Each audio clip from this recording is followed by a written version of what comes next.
If I can't picture it, I can't understand it. Albert Einstein. Welcome students.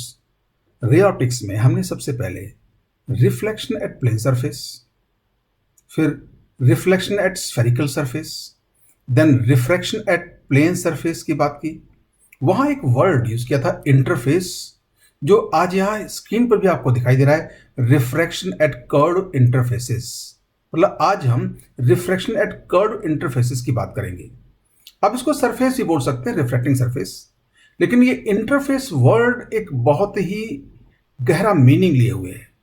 जब हम लोगों ने plane surface refraction की बात की थी तो वहां इंटरफेस वर्ड यूज किया था, और इंटरफेस का मतलब ये था कि जब एक मीडियम और दूसरे मीडियम की बाउंड्री है ये, और इस इंटरफेस पर एक मीडियम की डेंसिटी ग्रेजुअली कम होती होती जाती है और दूसरे मीडियम की ग्रेजुअली इंटेंसिटी बढ़ती जाती है, तो एक बहुत इन्फेंटली थिन लेयर में ये दोनों मीडियम एक दूसरे से मर्ज होते हैं।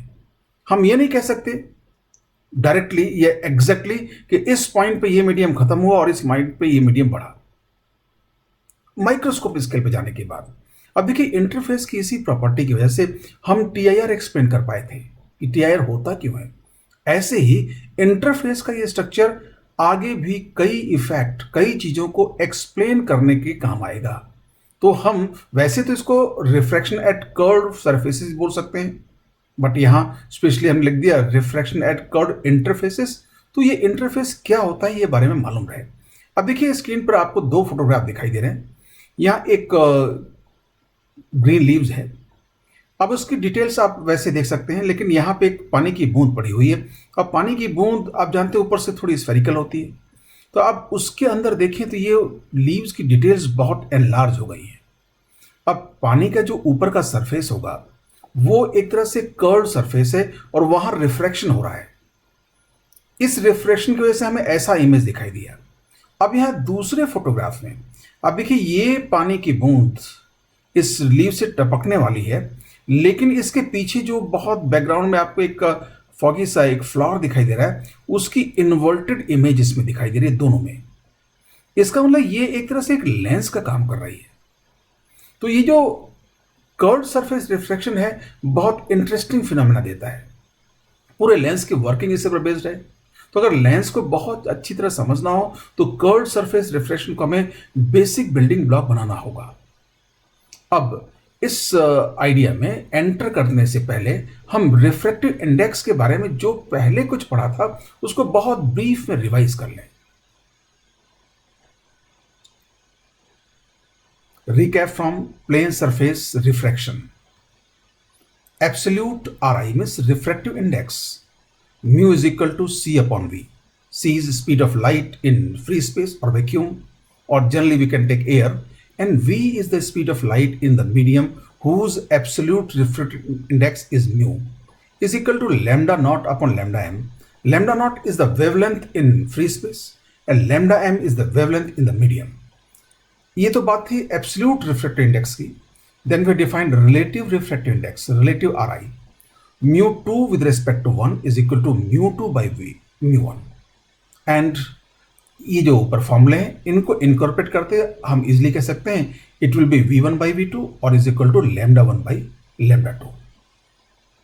नाउ इसका मतलब ये हुआ वो मीडियम जिसमें रिफ्रैक्टिव इंडेक्स ज्यादा है उसमें स्पीड ऑफ लाइट क्या होगी, ये अब देखिए इनवर्सली प्रोपोर्शनल है, स्पीड कम हो जाएगी, और ऐसे लैम्डा इनवर्सली प्रोपोर्शनल है, लैम्डा कम हो जाएगा। इसी को हम इन टर्म्स को इधर से उधर करके ट्रांसपोज करके एक बहुत सिंपल रिलेशन ले सकते हैं, mu one v one is equal to mu two v two. अब देखिए, ये जो रिलेशन है ये हमें कंफ्यूजन नहीं देगा। व्हाट, एक मीडियम से रिलेटेड पैरामीटर एक तरफ है mu one v one is equal to mu two v two, और third medium what is equal to mu three v three and so on. Similarly mu one lambda one is equal to mu two lambda two. ये कोई confusion नहीं देगा, क्योंकि इस form में relation कई बार हम कंफ्यूज होकर गलती कर सकते हैं। Now we come on Snell's Descartes law. What is that? अब इसमें रिकैप में ये रिफ्रैक्टिंग सरफेस और interface medium one medium two, medium one का रिफ्रैक्टिव इंडेक्स हमने मीडियम टू के कंपेरिजन में कम लिया है यहाँ, तो रे θ1 एंगल पे आई और θ2 एंगल नॉर्मल के साथ निकल गई। θ2 यहाँ छोटा दिखा है, वाई इसका मतलब मीडियम टू डेंसर है या μ2 is more than μ1। Now what was the Snell's law? μ1 sin θ1 is equal to μ2 sin θ2। अब देखिए मैंने कहा था ये इक्वेशन और equation they are in tandem. एक मीडियम से रिलेटेड पैरामीटर्स एक तरफ है और प्रोडक्ट फॉर्म में है, तो इनको रिमेंबर करना बहुत आसान होगा, मतलब इसमें कोई कंफ्यूजन नहीं होगा हमें। अपरेंट पोजीशंस, जिसको हम अपरेंट डेप्थ भी बोलते हैं, that was μ1 by d1 is equal to μ2 by d2। इस रिलेशन को आज हम कर्व सरफेस रिफ्रैक्शन का जो रिलेशन डेवलप करेंगे उससे भी डिड्यूस करेंगे, तो इसमें भी हमें कोई कंफ्यूजन नहीं होगा। इसमें भी देखो बहुत सिंपल सी बात है, म्यू और डी रेशियो में होंगे और एक मीडियम से रिलेटेड पैरामीटर एक तरफ होंगे। Now just see we have this way.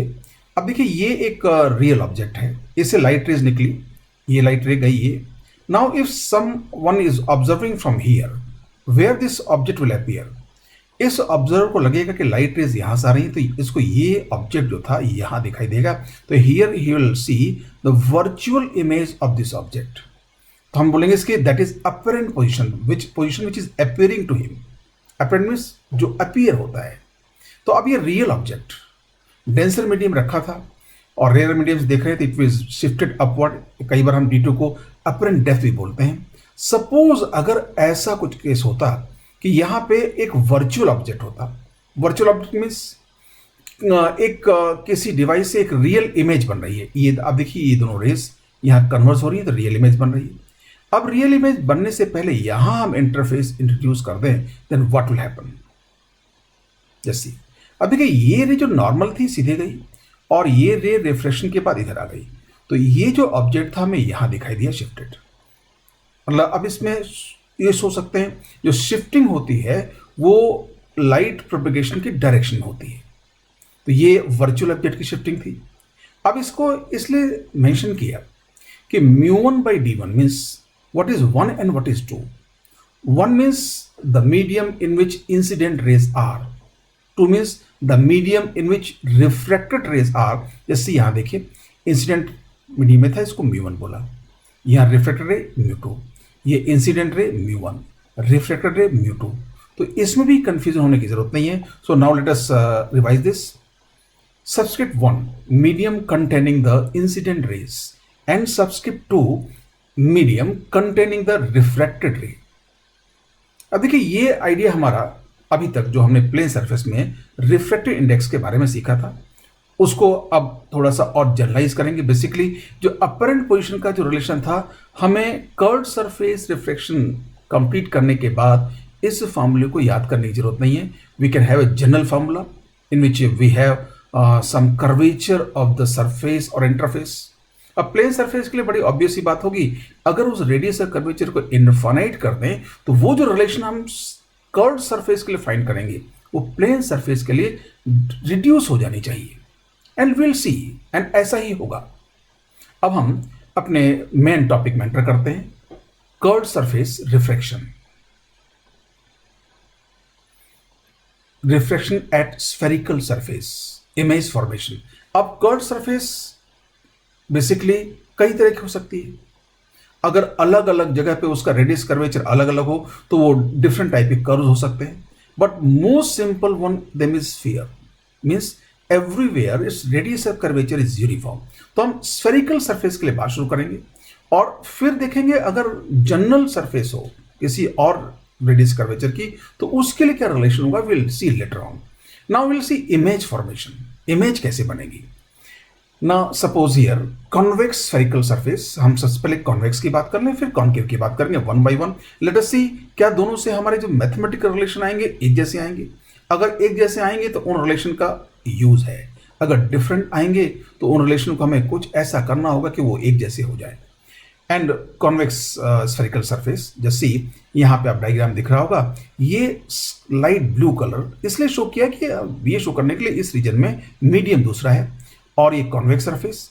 Here is some other medium, we can call them μ1 and μ2, that is one medium and medium 2, μ1 and μ2, and center C is the center of curvature of this surface, and अब देखिए यहाँ से यहाँ तक इसका जो distance होगी, radius of curvature होगी। We can show a principal axis. Centre of curvature से ये लाइन पास हो रही है, ये सरफेस को जहां कट करेगी उसको पोल बोलेंगे, and this line is called optical axis और principal axis. Now suppose here this radius curvature we have shown, distance between the pole and the center of curvature. Suppose we take a real object S on the optical axis. Real object means a point source of light. Simplicity के ले लें point source. अब इसकी image कैसे बनेगी? And we can take few rays.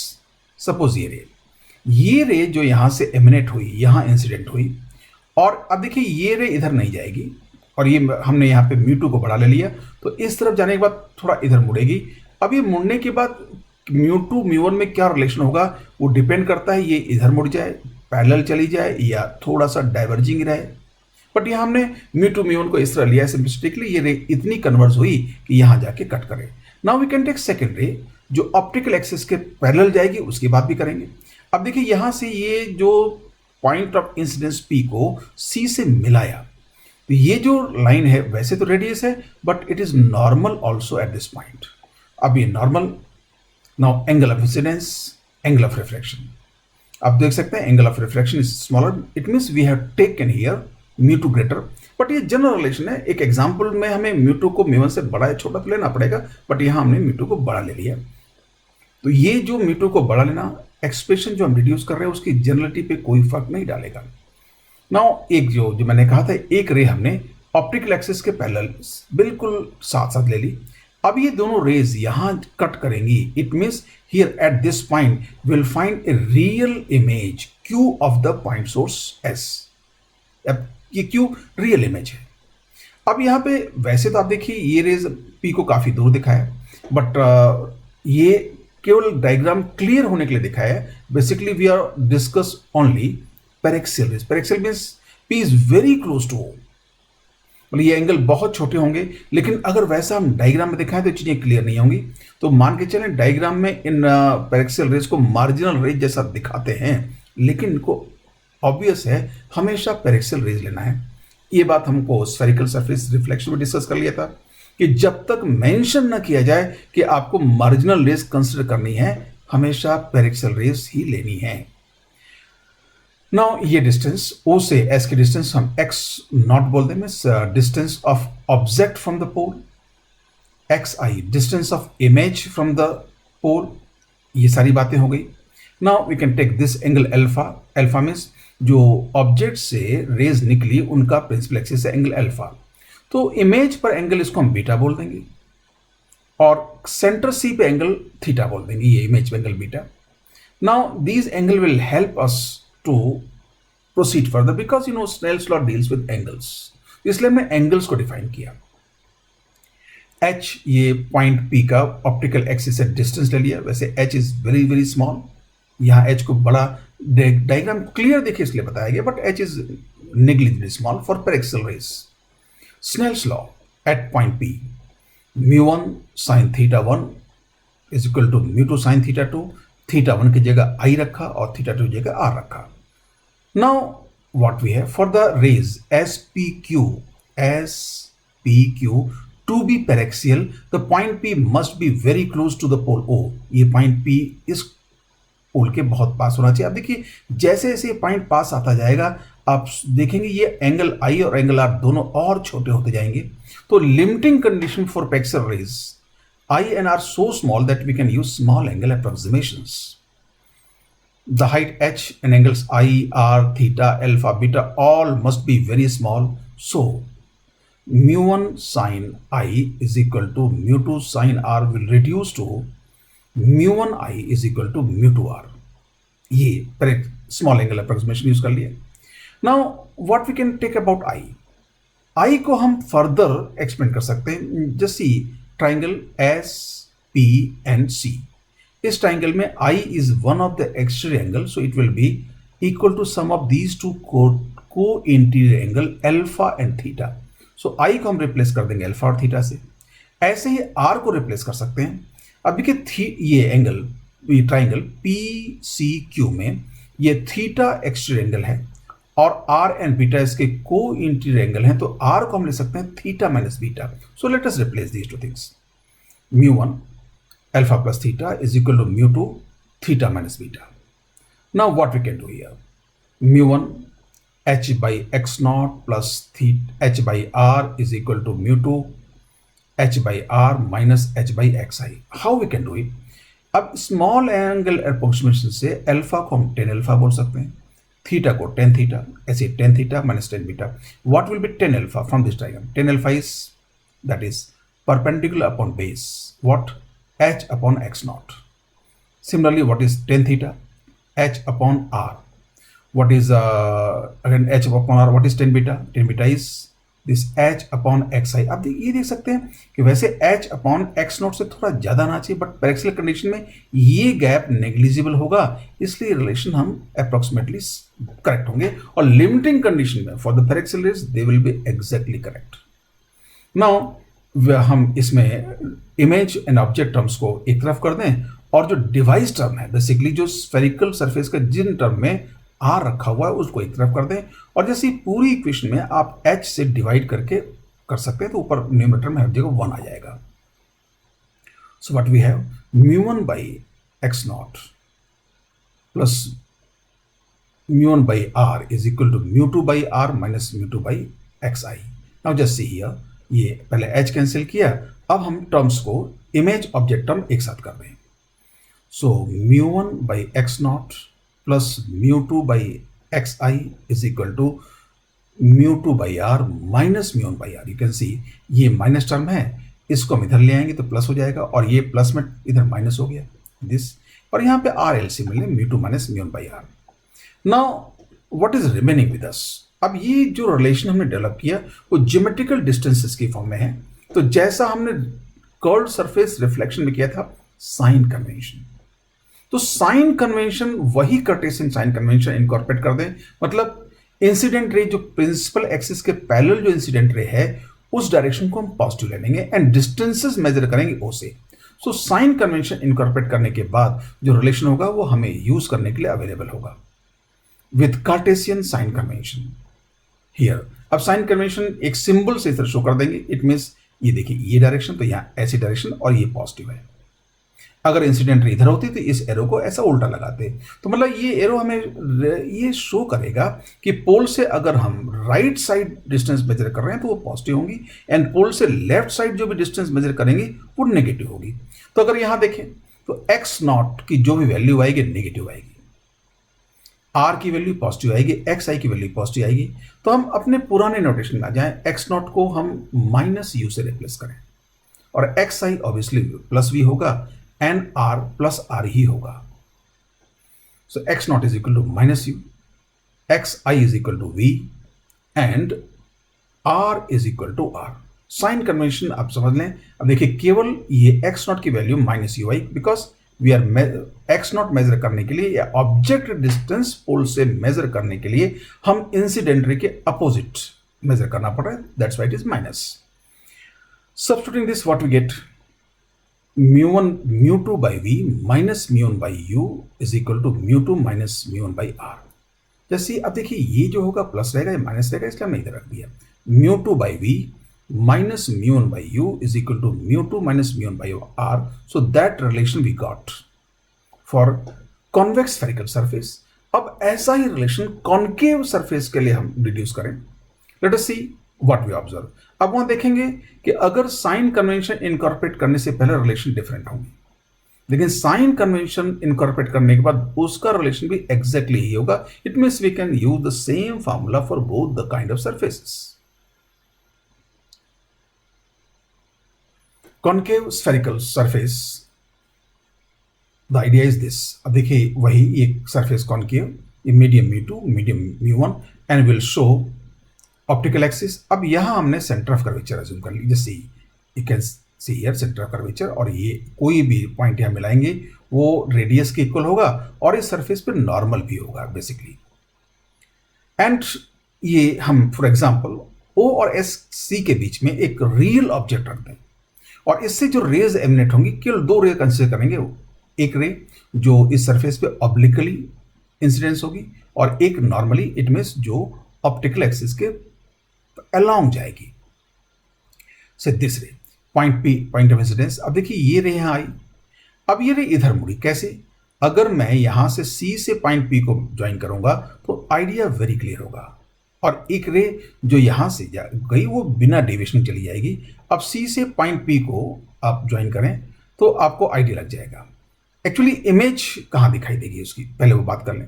अगर इधर से देखेंगे तो किस ऑब्जर्वर को ये जो एस था वो यहाँ ऑब्जर्व होगा, क्योंकि उसकी आंखों में लगेगा light are entering from this direction.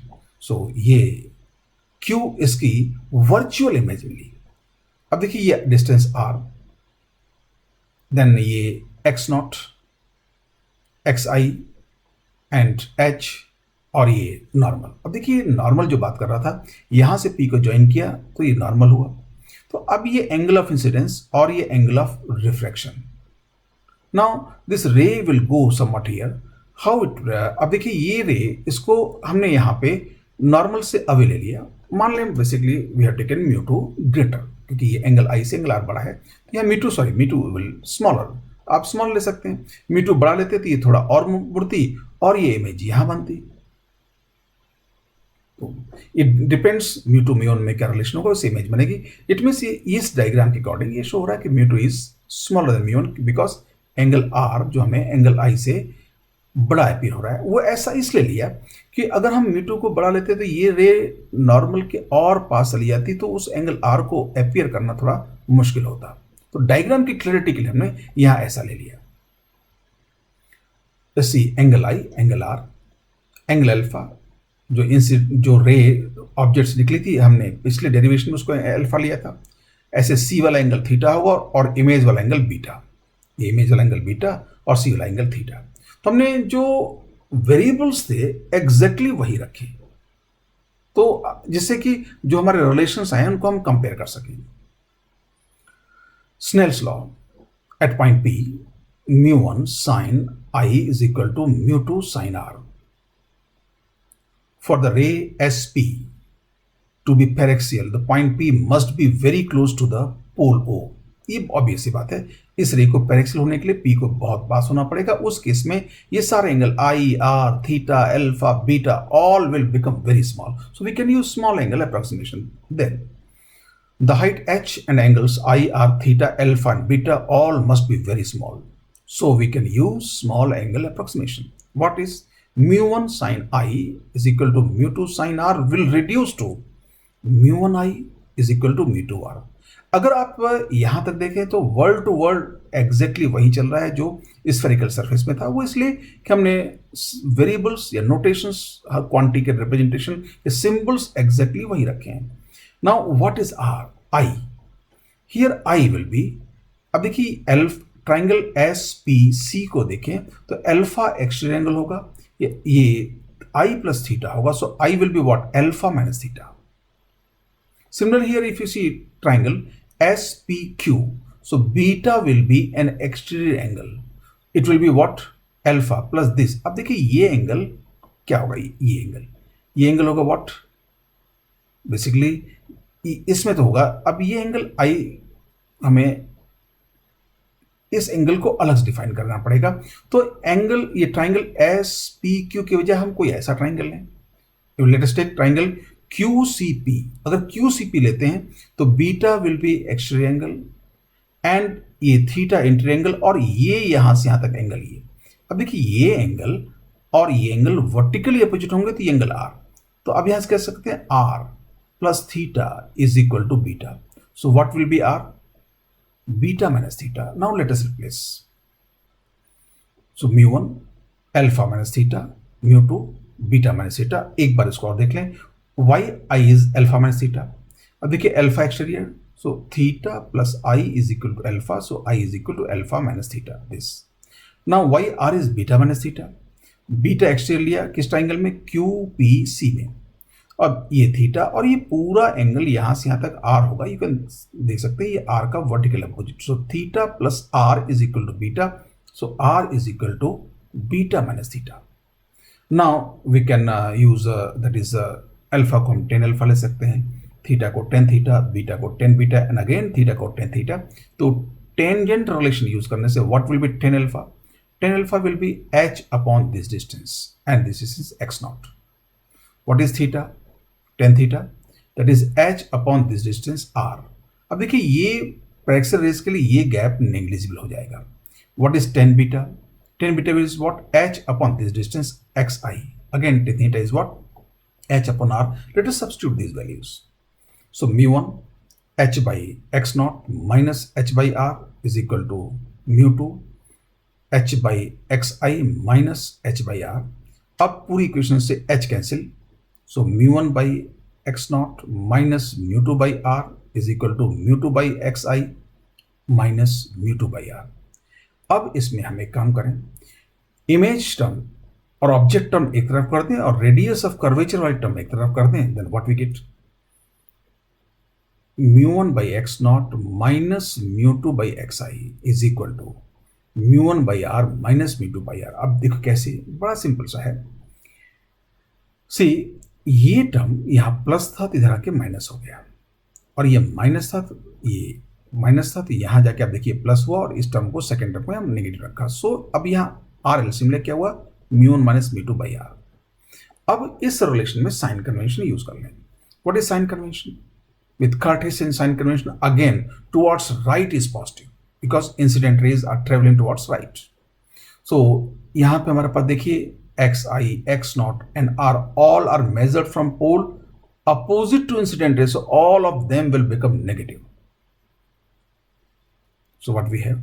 x naught is minus u, xi is equal to minus v, and r is equal to minus r. Let us substitute the values. So what? mu1 upon minus u minus mu2 upon minus v, mu1 minus mu2 upon minus r. So what we can take here? अब देखिए ये term positive हो गया, ये term negative रहा, और ये minus अगर ऊपर मल्टीप्लाई करते हैं mu2 minus v1. So what we get here? mu2 by v minus mu1 by u is equal to mu2 minus mu1 by r, and this is the same relation what we have obtained for convex surface. अब अगर आप देखें without sign convention दोनों relation different हैं, और यही importance था sign convention का कि अगर हमने sign convention means we are representing the distances by coordinates. So now whether it is spherical concave surface or it is convex surface, we have the same relation for object image position. What is? mu2 by v minus mu1 by u is equal to mu2 minus mu1 by r.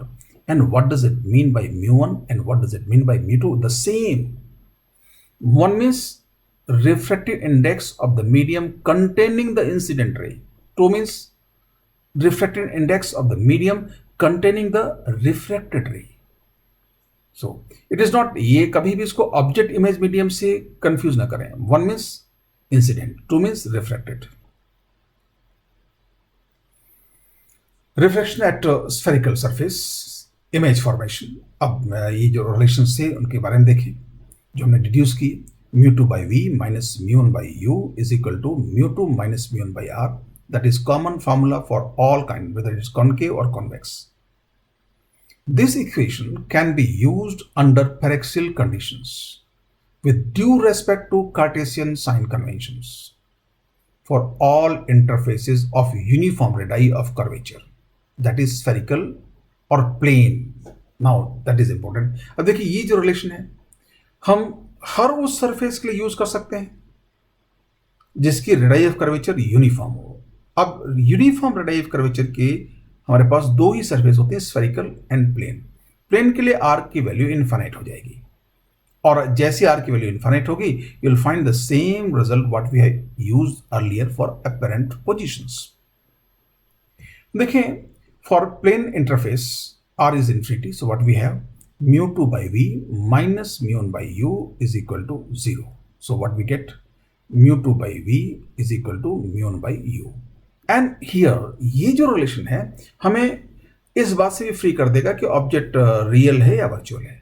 But apparent depth में mu1 by d1 is equal to mu2 by d2, sometimes it get confused. So here that is relation। कैसे हम बड़ी आसानी से plane surface पे आ गए, are को infinity रख दिया। प्रिंसिपल फोसाई, अब देखिए क्या होगा, ये जो अपने स्फेरिकल सरफेस है, रिलेशन एक ही है, चाहे स्फेरिकल कॉनकेव हो, चाहे कॉन्वेक्स हो, चाहे प्लेन हो, हमारा फॉर्मूला एक ही है। लेकिन अब देखिए एक फोकस टर्म आप जानते होंगे, हमने स्फेरिकल मिरर में फोकस टर्म डिफाइन किया था। तो स्फेरिकल मिरर में तो हमारे पास एक ही पोजीशन थी, क्या? रेस मिरर के सामने से आ सकती है और उसके बाद वो फोकस पर जाएंगे अगर प्रिंसिपल एक्सिस के पैरेलल आ रही हैं तो। ऐसी फोकस से जा रहे आ रही हैं डाइवर्जिंग, तो क्या होगा, मिरर से रिफ्लेक्ट होने के बाद प्रिंसिपल एक्सिस के पैरेलल, अगर ये मैं कॉनकेव मिरर की बात करूं, मतलब बात दोनों ही पॉसिबिलिटीज थी उसमें कि पैरेलल रेज जो अगर हैं वो आफ्टर रिफ्लेक्शन फोकस से पास होंगी, एंड फोकस से आती हुई रे या फोकस से आती हुई अपीयर होती हुई रेस रिफ्लेक्शन के बाद पैरेलल हो जाएंगी। अब वही बात यहां होगी, तो यहां पे हम बेसिकली वी हैव टू, एक ही रिफ्लेक्टिंग सरफेस के लिए हमारे पास दो फोकस होंगे। और कैसे होंगे वो, उनको बोलेंगे principal foci. Location of a real और virtual point object on principal axis, image of which is obtained at infinity is known as first principal focus. Now ये एक देखिए ये जो स्टेटमेंट है, हम उसको किसी भी लैंग्वेज में डिफाइन, वर्ड्स में डिफाइन कर सकते हैं, बट उन स्टेटमेंट पर पहले जाने की बजाय अगर हम डायग्राम दिमाग में रखें तो उस डायग्राम की लैंग्वेज हमेशा सेम होती है। एंड प्रिंसिपल फोकस की डेफिनेशन अलग अलग लिटरेचर में अलग अलग लैंग्वेज में मिल सकती है। अभी मैं कुछ और बता रहा हूँ, हो सकता है आपको कुछ और पढ़ने को मिले, बट दोनों का मीनिंग एक ही होगा। सो let us connect it with the diagram. What जिस मतलब लोकेशन ऑफ रियल और वर्चुअल पॉइंट ऑब्जेक्ट। अब यहाँ पे रियल ऑब्जेक्ट मीन्स उससे डाइवर्जिंग रेज निकल रही है, अगर वो रिफ्रेक्शन के बाद प्रिंसिपल एक्सिस के पैरेलल हो जाती हैं तो इसको हम बोलेंगे फर्स्ट प्रिंसिपल फोकस। अगर ऐसे कॉनकेव सरफेस लिया होता तो ऐसा होता, मतलब ये कौन सा वर्चुअल ऑब्जेक्ट, मतलब उस फोकस पर कन्वर्ज होती हुई रेस रिफ्लेक्शन के बाद हो गई पैरेलल। अब देखिए इसको हम एक कन्वर्जिंग डाइवर्जेंस बारे में कह सकते थे, वो ये कि फोकस से डाइवर्ज होती हुई रे अगर कॉन्वेक्स सरफेस से रिफ्लेक्शन के बाद पैरेलल हो जाएं तो उसको हम बोलेंगे फर्स्ट प्रिंसिपल फोकस। ऐसे ही किसी पॉइंट पर कन्वर्ज होती हुई रे कॉनकेव सरफेस से रिफ्लेक्शन के बाद प्रिंसिपल एक्सिस के पैरेलल हो जाए तो उस पॉइंट को जहां वो रे कन्वर्ज होती उसको हम बोलते हैं फर्स्ट प्रिंसिपल फोकस। अब देखिए ये मैं लैंग्वेज की ट्विस्टिंग में आपको जानने के लिए नहीं कहूंगा, अगर आपके पास ये डायग्राम माइंड में है कि ये फर्स्ट प्रिंसिपल है फोकस है और ये भी फर्स्ट प्रिंसिपल फोकस है, तो अब दोनों में एक ही बात है, वो ये कि रेज उस पॉइंट से निकल रही थी या उस पॉइंट की तरफ जा रही थी, बट उस रिफ्रैक्टिंग सरफेस का कारण क्या हो गया, वो प्रिंसिपल रिफ्रैक्शन के बाद प्रिंसिपल एक्सिस के पैरेलल हो गई। तो जो पॉइंट ऑफ डाइवर्जेंस और पॉइंट ऑफ कन्वर्जेंस जो भी था उसको हम बोलेंगे first principal focus. Point of divergence means real object, point of convergence means virtual object. Rays diverging from or converging to the first principal focus become parallel to the principal axis after refraction. Now, this idea is somewhat more clear, and that is also very clear. So, अब देखिए एक ही diagram था, उस diagram के idea को अगर हम words में करें तो यहाँ थोड़ा सा वर्ड्स हमको अलग लग रहा है, यहाँ थोड़ा अलग लग रहा है, लेकिन दोनों का मीनिंग एक है, और मीनिंग समझने के लिए आपको कहाँ डायग्राम में जाना पड़ेगा। दैट्स वाई मैं हर लेक्चर की बात कर रहा हूं कि आपको जो भी समझना हो उसको आप माइंड में पिक्चर सेट करें उसकी। What Einstein has said, if I can make a picture I understand, otherwise I do not. तो ये क्योंकि डायग्राम के लैंग्वेज हमेशा कॉमन होती है and it will have no confusion. अगर डायग्राम्स में चीजों को आप माइंड में रखेंगे इमेजेस, तो आपको कंफ्यूजन नहीं होगा। अब this one, the point where paraxial rays incident parallel to the principal axis converge is known as second principal focus. अब यहाँ पे एक ही बात आई, the point where paraxial rays incident parallel to the principal axis converge is known as second principal axis focus. अब देखिए इसको भी अगर हम दोनों ही टाइप की सरफेसेस के लिए अगर डायग्राम बना लें तो मैसेज जो है बड़ा क्लियर हो जाएगा। अब देखिए ये paraxial rays coming parallel to the principal axis, इस सरफेस से रिफ्लेक्शन के बाद जिस पॉइंट पे मिली उसको बोलेंगे सेकंड प्रिंसिपल फोकस। अगर यही ऐसा होता तो ये ऐसा हुआ तो ये यहाँ अपियर टू, अब ये डाइवर्स हुई लेकिन ऐसा लगा यहां से कि इस पॉइंट से निकल के आ रही है, यही लिया। तो point where paraxial rays incident parallel to the principal axis converge, और अब यहाँ पे कन्वर्ज हुई और यहाँ डाइवर्स, लेकिन यहां से डाइवर्स होती महसूस हो रही है, इसको बोलेंगे second principal focus. Now we can say some other language also, a real और virtual image of an object at infinity is obtained at the second principal focus. अब देखिए ये दोनों पैरेलल डेफिनेशन है और ये दोनों पैरेलल है। क्या है कि अगर कोई ऑब्जेक्ट इंफिनिटी पे रखा हुआ है, स्फेरिकल सरफेस रिफ्लेक्शन के बाद उसकी रियल इमेज मिलती है या वर्चुअल इमेज मिलती है, कैसी मिलती है, तो जहां वो इमेज मिलेगी उसको हम क्या बोलेंगे, सेकंड प्रिंसिपल फोकस, अगर ऑब्जेक्ट इंफिनिटी पे है तो। ऐसे ही अगर ऑब्जेक्ट फोकस पर है और इमेज इंफिनिटी मिल रही है तो क्या होगा, वो first principal focus. Now we can, ये एक आइडिया है जो बड़ी आसानी से कह सकते हैं कि object infinity image focus, it mean second, image object at focus image infinity, it means first. अब कौन सा फर्स्ट होगा कौन सा सेकंड होगा, इसमें कंफ्यूज हो सकते हैं। तो आप ये मान के चलें जिसमें ऑब्जेक्ट पास में है वो फर्स्ट, जिसमें ऑब्जेक्ट दूर है वो सेकंड। अगेन जैसे किसको फर्स्ट प्रिंसिपल फोकस बोलेंगे, किसको सेकंड बोलेंगे, ये नॉमेनक्लेचर ठीक है, एक नॉलेज के लिए ठीक अच्छा है, बट जहां तक मैंने देखा है आईआईटी जैसे एग्जाम में या ओलंपियाड जैसे एग्जाम में, examiner will never check whether you know the special name or not. They frame question only to check your conceptual understanding. Principal focus के बाद इन फोकल लेंथ की बात करें, अब एक्सप्लोर करेंगे क्या दोनों फोकल लेंथ इक्वल होती हैं अलग अलग होती हैं। The first and second focal length, the first focal length, first focal length के लिए क्या था, मैंने कहा था ऑब्जेक्ट पास में, मतलब ऑब्जेक्ट फोकस पे होगा और इमेज कहां बनेगी, इन्फिनिटी पे।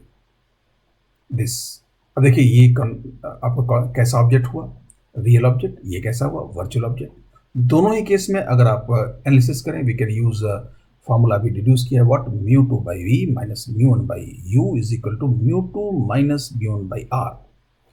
सो mu two by we minus mu one by you is equal to mu two minus mu one by r, and substitute करें। सब्स्टिट्यूशन क्या होगा, u is equal to f1, जैसे फर्स्ट फोकल है f1 बोल दें। अब इसके लिए तो u इक्वल f1 होगा और इसके लिए क्या होगा, u इक्वल माइनस f1, तो हम दोनों के कॉमन ले लें, u equal to f1 and v is infinity. अब f1 को प्लस माइनस जैसा होगा आ जाएगा depending on sign of r। अब देखिए इसमें r मालूम है पॉजिटिव है, इसमें r मालूम है नेगेटिव, बिकॉज पोल से r इंसिडेंट रे के अपोजिट मेजर करना पड़ रहा है। तो जो f1 हमें फाइंड करना है उसका साइन रखने की कोशिश न करें, वो साइन अपने आप आएगा। Late us substitute the values. So mu2 by infinity minus mu1 by f1 is equal to mu2 minus mu1 by r. So what we get, f1 is mu1 r upon mu2 minus mu1 and y minus sign because here is minus. So what, अब देखिए यहाँ से बड़ा clear है, f1 is what, minus mu1 r upon mu2 minus mu1 by mu1।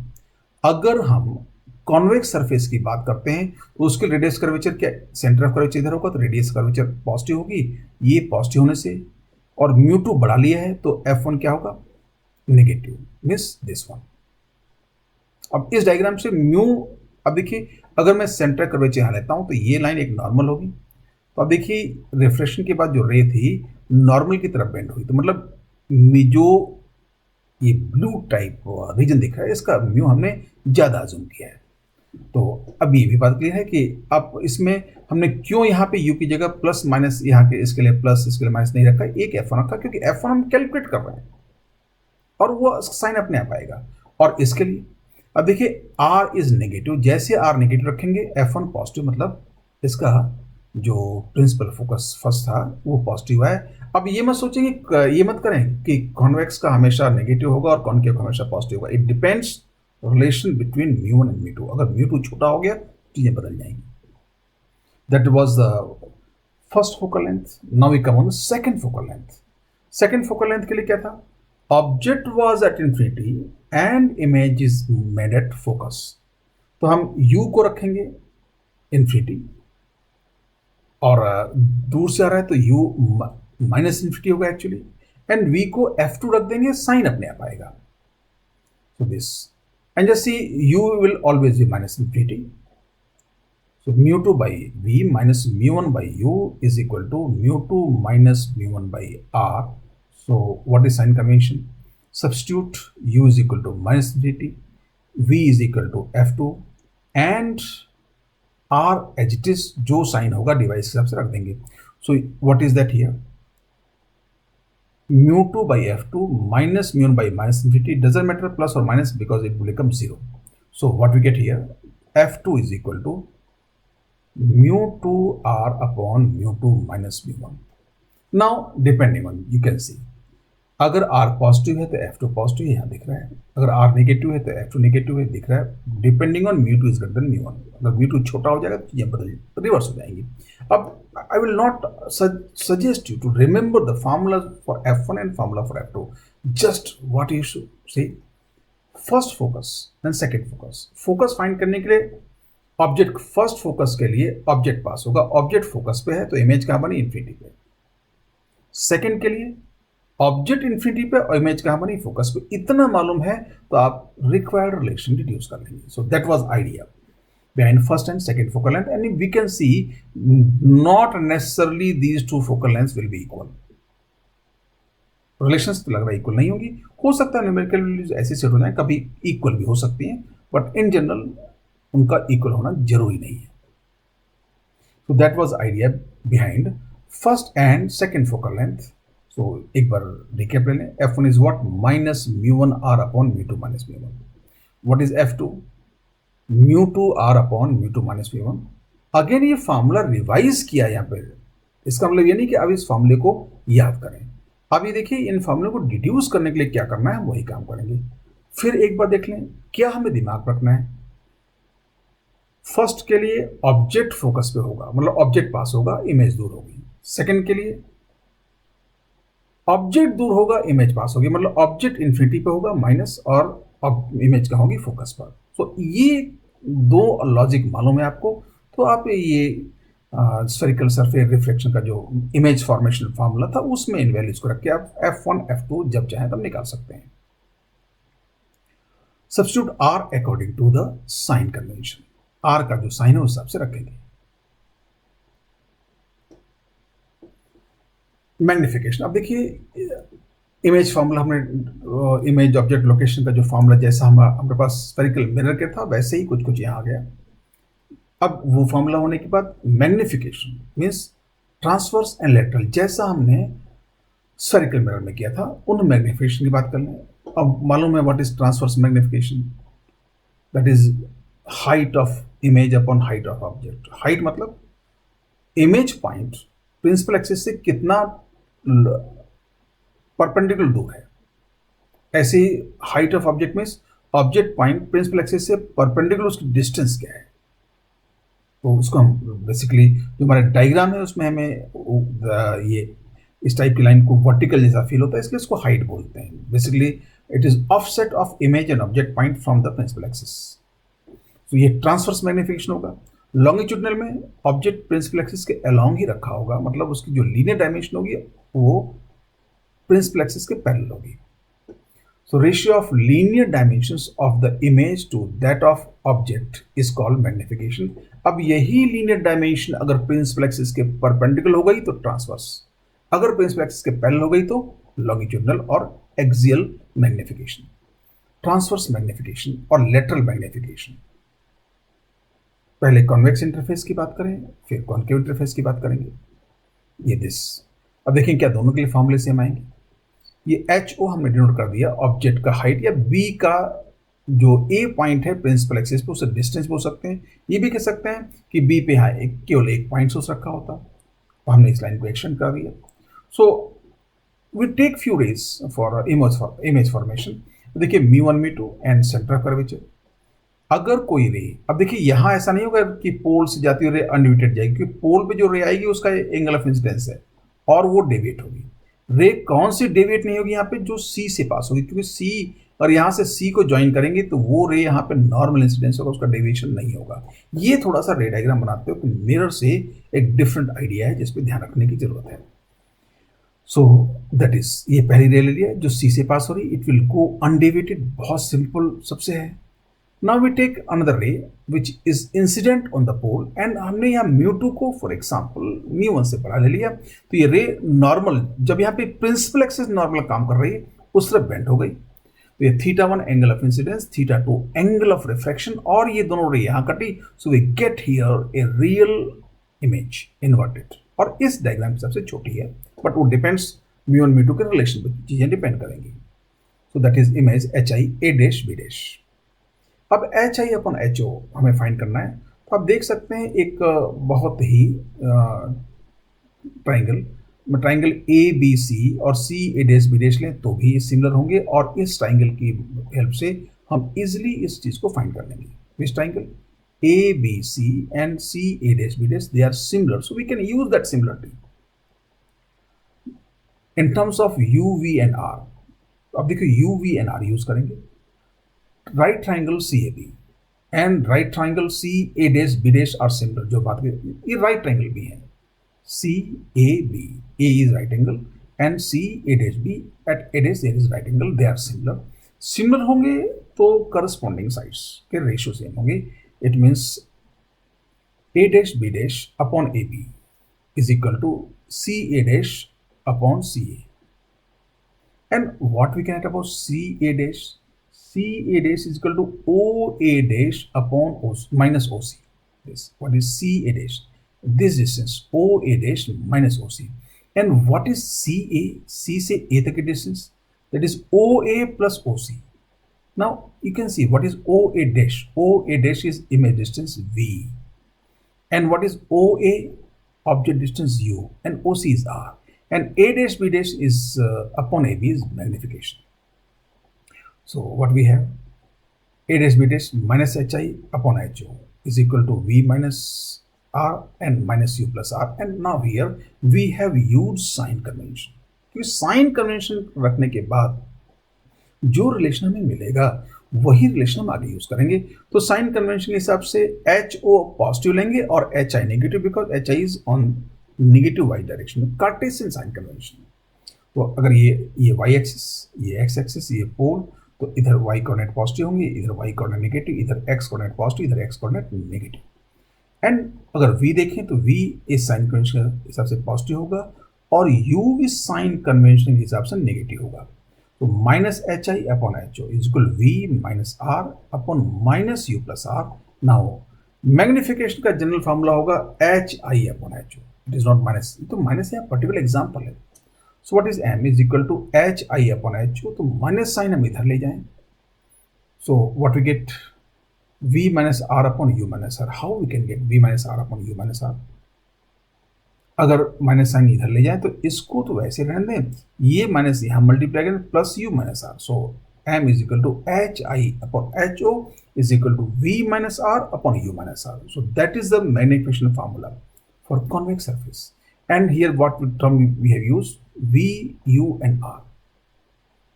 Now let us see in terms of mu1, mu2, U and V.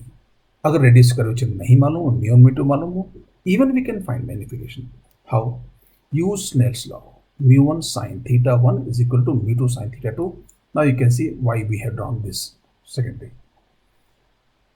So under paraxial conditions, mu1 tan theta 1 is equal to mu2 tan theta 2, because sin theta is approximately equal to tan theta. And what is tan theta 1? HO upon OA. What is tan theta 2? HI upon OA dash. So mu1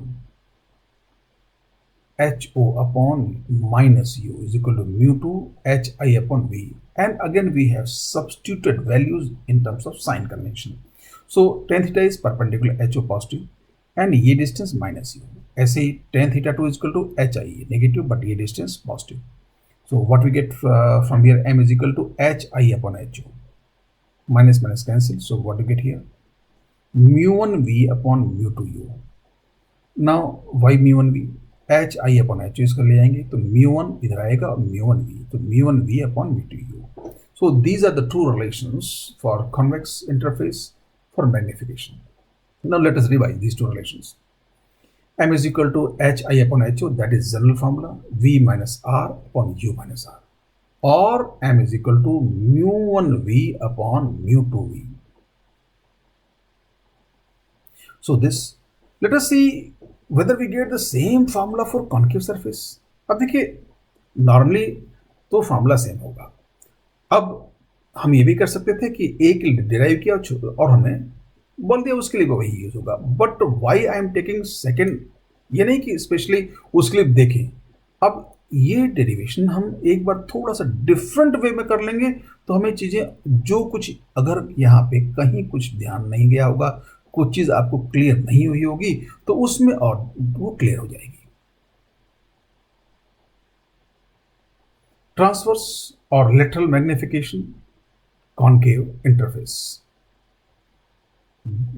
Diagram, object, mu1, mu2, you can see C is the center of curvature. So we take one ray which passes through center of curvature, that will go undeviated. ये यहाँ पर normal incidence होगा. And second ray जो यहाँ incident हुई, अब ये थोड़ा सा ऐसे चली जाएगी, means it will bend towards optical axis, that is normal, and under consideration that mu2 is greater than mu1. So this, so theta 1, theta 2, theta 1 is apparently greater than theta 2. So अब देखिए ये यहाँ आगे जाके कहीं नहीं मिलेंगी तो कहीं आगे इमेज नहीं बनाएगी. बट इफ यू इसको पीछे एक्सटेंड करें तो ये यहाँ कहीं कट होगा, तो यहाँ से देखने वाले ऑब्जर्वर को एक वर्चुअल इमेज दिखाई देगी. तो हम कहेंगे इस जगह एक वर्चुअल इमेज बनेगी. तो जो ओ पर इंसिडेंट रे थी उसको बैक एक्सटेंड करें this way. So A dash B dash is a virtual image. And यहाँ से अगर देखें ये एंगल थीटा 2 होगा कि वर्टिकली अपोजिट. ये थीटा 2 इसलिए शो कर दिया कि जब एंगल वो म्यू और वी की फॉर्म में मैग्निफिकेशन का फॉर्मूला रखेंगे तो वो थीटा 2 की जरूरत पड़ेगी. अब अगर वी और आर की फॉर्म में हमें एम का फॉर्मूला चाहिए तो which two triangle you take similar, ये आपको सोचना है. And that is again C right triangle C A B and right angle C A dash B dash. अगर आप, मैं नोट्स ग्रुप पर डालूंगा, दोनों डेरिवेशंस को अगर एक पैरेलल रख के देखेंगे, डायग्राम हटा दे तो बाद की चीज आपको बिल्कुल एक जैसी दिखाई देगी. In terms of U V and R, right angle CAB and CA dash B dash are similar. You can see they are similar. तो corresponding sides के ratio same होंगे. It means A dash B dash upon AB is equal to A dash what C upon AC. A dash B dash upon AB is equal to CA dash upon CA. What is CA dash? CA dash को क्या लिख सकते हैं? This is OA dash minus OC. And what you can write about CA? CA is what? OA minus OC. OA dash is corresponding to image distance, OA corresponding to object distance, OC for R, and we get almost similar kind of things. Let us see exactly same or something different. So HI upon HO is equal to minus V minus minus R upon minus U minus minus R. ये values sign convention के हिसाब से रखी गई हैं. कैसे? H I और H O, अब देखिए यहाँ दोनों पॉजिटिव हैं, यू और वी दोनों नेगेटिव हैं, एन आर भी नेगेटिव है. सो व्हाट इज ये ए डैश बी डैश की जगह H I plus, A B की जगह H O plus, O A dash O minus V and O C minus R. So minus V minus minus R, and O A की जगह minus U minus minus R. So we can get here what is M is equal to HI upon HO is equal to V minus R upon U minus R. Actually get here R minus V upon R minus U, और उसको हमने दोनों तरफ ऊपर नीचे reverse कर दिया तो साइन में कोई फर्क नहीं पड़ा. अब देखिए इस तरह से कॉन्केव सरफेस के लिए भी एग्जैक्टली वही रिलेशन आया जो कॉन्वेक्स सरफेस के लिए था. अब दूसरा जो रिलेशन था किसके टर्म में? mu1 mu2 V and U की टर्म में, जिसमें R नहीं होगा, वो देखें वो भी क्या इसका एज इट इज आएगा. In terms of mu1 mu2 U and V. Now we can see, जैसे उसमें हम लोगों ने कौन सी रे लिया था? The ray which came on the pole, and उसमें स्नेल्स लॉ अप्लाई किया था. तो एग्जैक्टली वही एनालिसिस यहाँ भी करेंगे Use Snell's law, mu1 sine theta 1 is equal to mu2 sine theta 2. So under paraxial conditions, it is mu1 tan theta 1 is equal to mu2 tan theta 2. And what is tan theta 1? Tan theta 1 is HO upon OA or HO upon minus V. And what is tan theta 2? HI upon minus V. So let us put here. So HAB upon OA. तो पहले जो terms हैं उसमें रख लें. tan theta is AB upon OA and tan theta 2 A dash B dash upon OA dash. So OA की जगह minus U and OA dash की जगह माइनस V, AB की जगह HO and A dash B dash की जगह HI. So what do you get here? This. वैसे आप ये वैल्यू रख के फिर ट्रांसफर करें या पहले हम ट्रांसफर कर दें इनको यहाँ से यहाँ और फिर वैल्यू रख दें. ये magnification. So what m is equal to H I upon H O is equal to mu1 v upon mu2 u, क्योंकि ये माइनस माइनस ऊपर नीचे कैंसिल हो जाएंगे. So you will again get the same formula what we have obtained for convex surface. So the relations are identical for both the types of interfaces. M is equal to HI upon HO, that is general relation definition, V minus R upon U minus R, or M is equal to HI upon HO, mu1 V upon mu2 U. So these are the relation for magnification. Transverse और lateral magnification discuss करने के बाद axial magnification की बात करते हैं. Longitudinal और axial magnification plus इसमें ऑब्जेक्ट की उस लीनियर डायमेंशन की बात करेंगे जो ऑप्टिकल एक्सिस के अलोंग होगी, या सिंपल वर्ड्स में हम कह देंगे कि ऑब्जेक्ट ही प्रिंसिपल एक्सिस के अलोंग रखा हुआ है. एक्चुअली लेटरल मैग्निफिकेशन हम ऐसे ऑब्जेक्ट की बात कर सकते हैं जो बड़ा हो, वो ऑप्टिकल एक्सिस या प्रिंसिपल एक्सिस के दोनों तरफ भी एक्शन कर रखा हो और कुछ उसके अलोंग भी हो. तो वो इसमें से हम उस डायमेंशन का मैग्निफिकेशन फाइंड करेंगे जो प्रिंसिपल एक्सिस के अलोंग होगी. If an object extends from a point A to a point B on the principal axis, तो हम ये चीज बात करेंगे. अब इसके लिए ML क्या होगा? VA minus VB upon UA minus UB. Very obvious, इसको डिड्यूस करने की जरूरत नहीं है. व्हाट? अगर ऑब्जेक्ट A से B तक एक्शन किया हुआ है तो A की इमेज पोजिशन माइनस B की इमेज पोजिशन, तो ये इमेज की लेंथ मिल जाएगी and corresponding object length.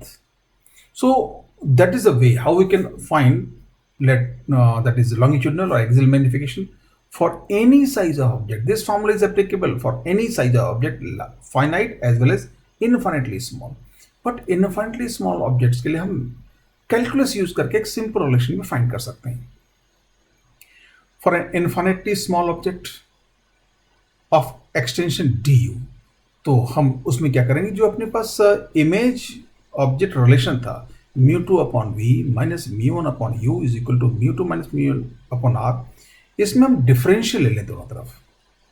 So mu2 by v minus mu1 by u is equal to mu2 minus mu1 by r. So what we take, d of RHS is equal to d of RHS means differential of left hand side, this one is equal to differential of right hand side. You can just see here all these three terms are constant, so this RHS will be 0, but here this is variable, so you can take simply by calculus. So what will be, ये होगा minus v square dv upon minus v square. So this one ऐसे ये क्या होगा, 1 upon u का differential minus du upon u square. यहाँ पे mu2 multiply था तो mu2 मल्टीप्लाई रहती है और ये वैल्यू लगती है. कैसे? इसकी value mu2 minus dv upon v square, तो एज इट रख दिया. अब ये माइनस साइन है तो माइनस साइन यहाँ न दिया और ब्रैकेट में फिर mu1 माइनस du का माइनस साइन यहाँ आ गया अपॉन u स्क्वायर. अब देखिए ये प्लस हो जाएगा माइनस, सो इट मीन्स ये दोनों टर्म्स इक्वल होंगी. So mu2 dv upon v square is equal to mu1 du upon u square. Now we can find dv upon du, that will be axial magnification for infinitely small object. It is what? Mu 1 V square upon mu 2 U square equal to mu 1 by mu 2 into M into mu 2 by mu 1 square. अब ये जो term है under bracket, अगर देखें तो ये V square by U square को इससे रिप्लेस किया। And how we can replace, ये एम जो अभी देखा था ट्रांसवर्स मैग्निफिकेशन, और उसका फॉर्मूला था M is equal to mu 1 V upon mu 2 U. यहाँ से वी बाई यू क्या हो जाएगा, M into mu 2 by mu 1, और ये वी बाई यू का स्क्वायर हमने यहाँ रिप्लेस कर दिया।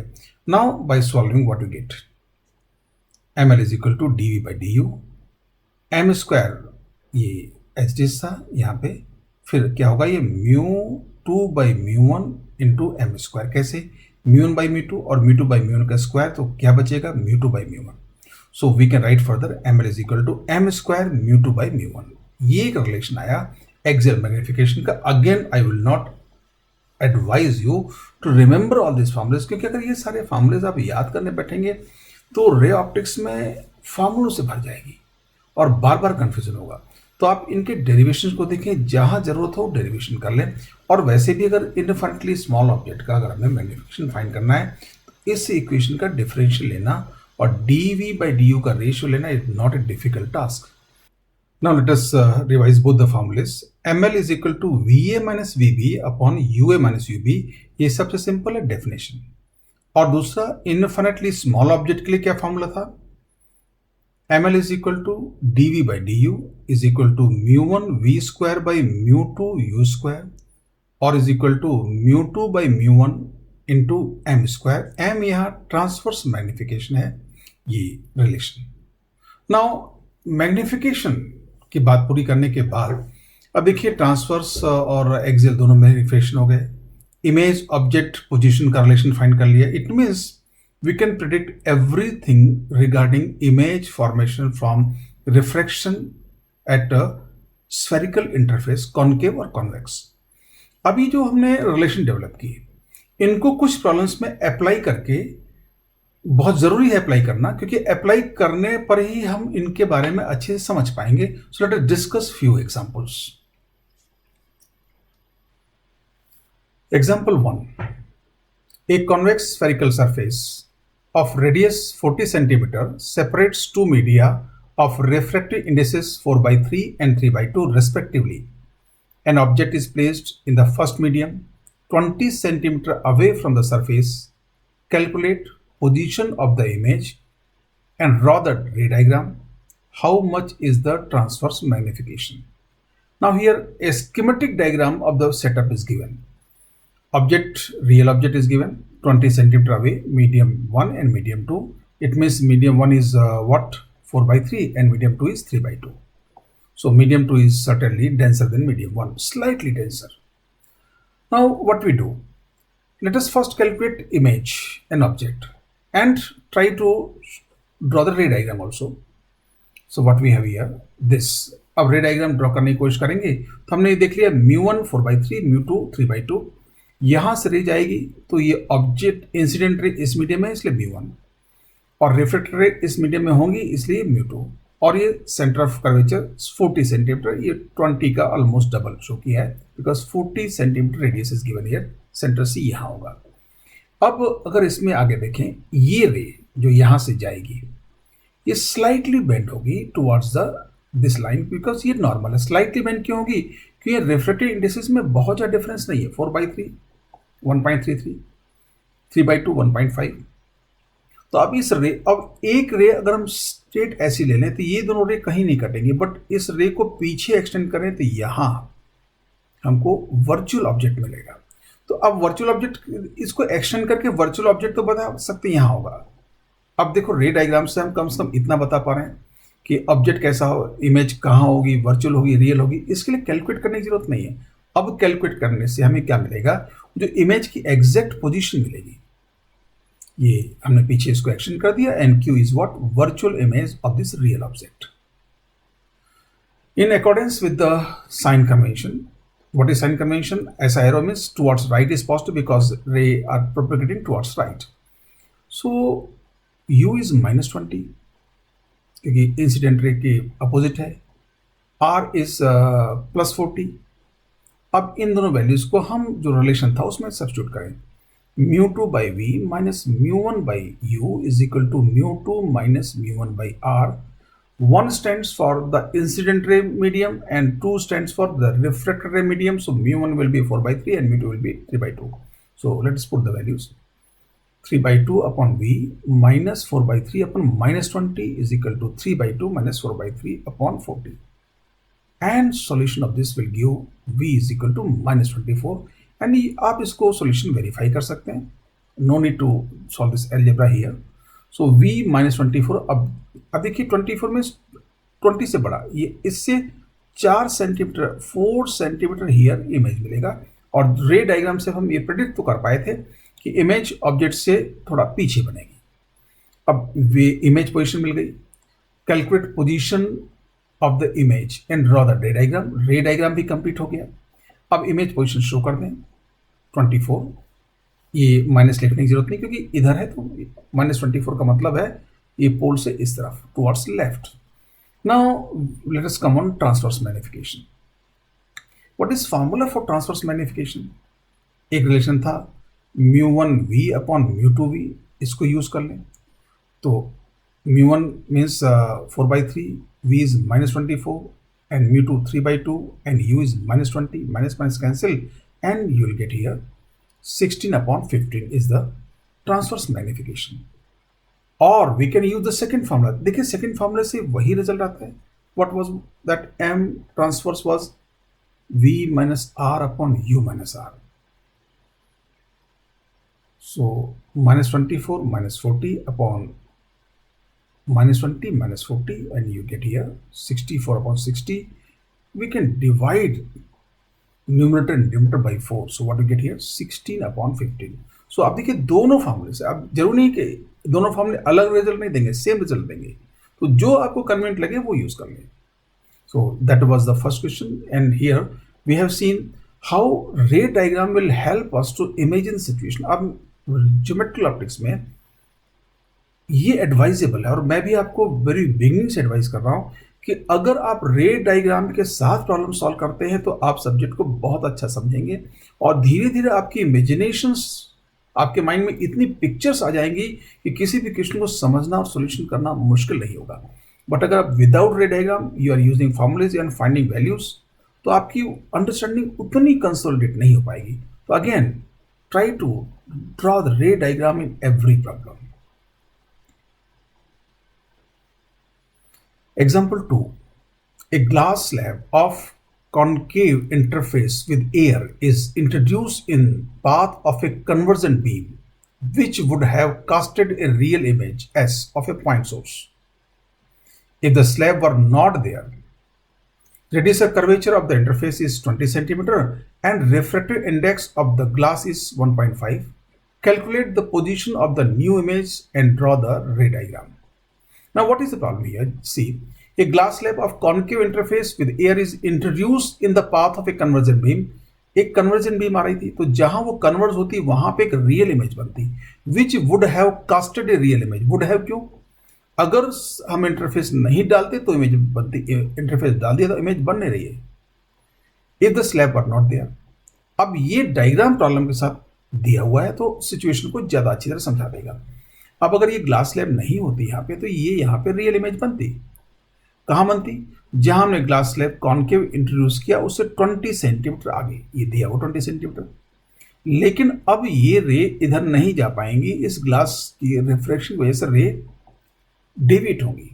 अब रे यहाँ से बेसिकली ये किधर डेविएट होंगी? जो सेंटर ऑफ कर्वेचर से मिलाएंगी, जो नॉर्मल बनेगा उससे डिसाइड होगा किधर डेविएट होंगी.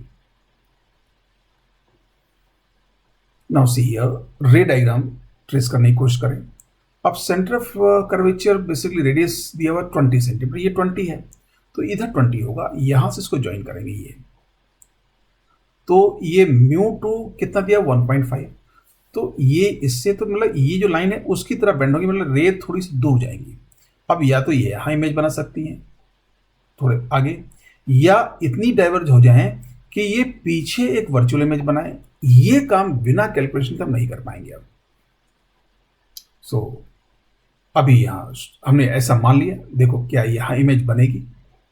क्योंकि जैसे वी कैन अगर सेंटर ऑफ कर्वेचर से अगर ड्रॉ करते यहाँ पे सेंटर ऑफ कर्वेचर कहाँ होता, ये रेडियस यहाँ से ये इस तरह से, तो ये रे इधर मुड़नी, अब इधर कितनी मुड़ जाएंगी नहीं मालूम, ज़्यादा मुड़ गई तो इधर इमेज बन जाती है वर्चुअल, कम मुड़ी इधर मिल गई, हो सकता है पैरेलल निकल जाए।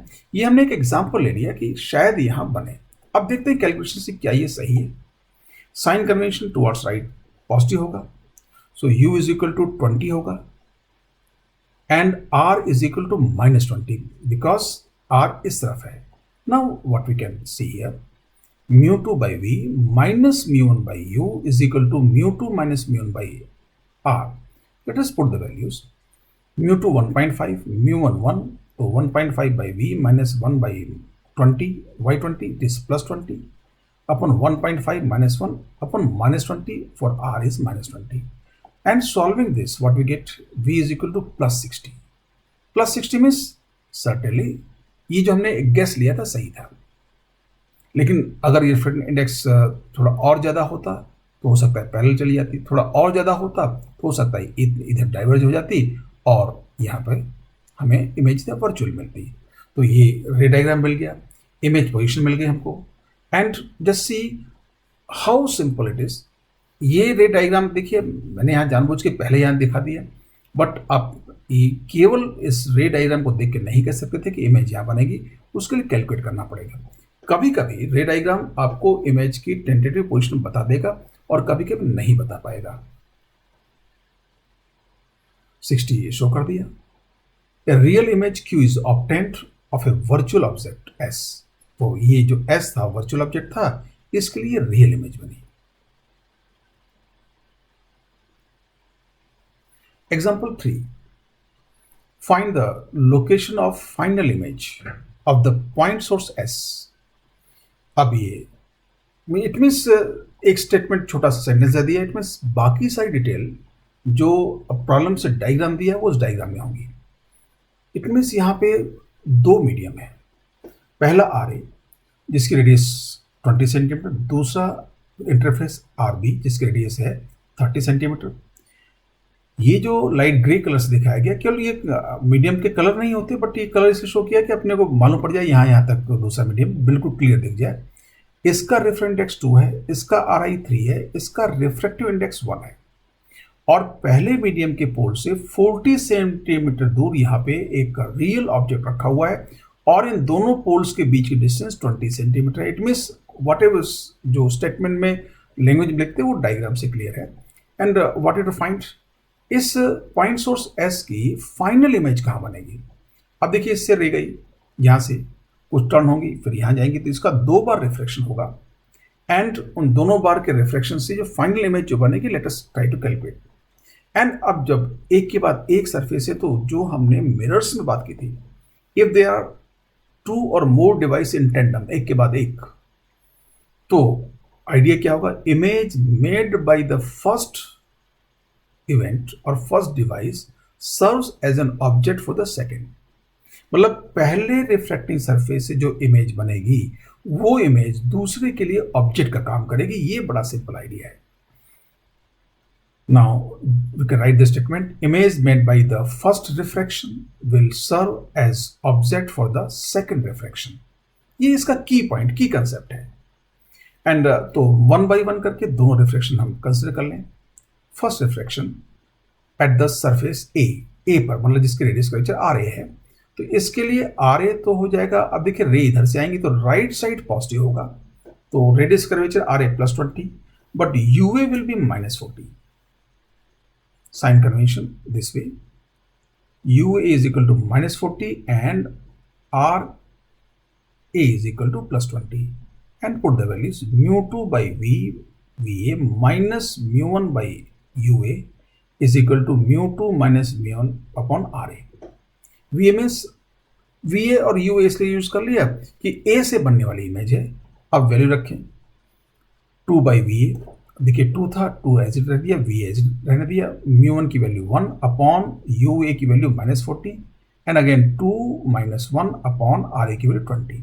And by solving this we get VA is equal to 80 centimetre, plus का आएगा।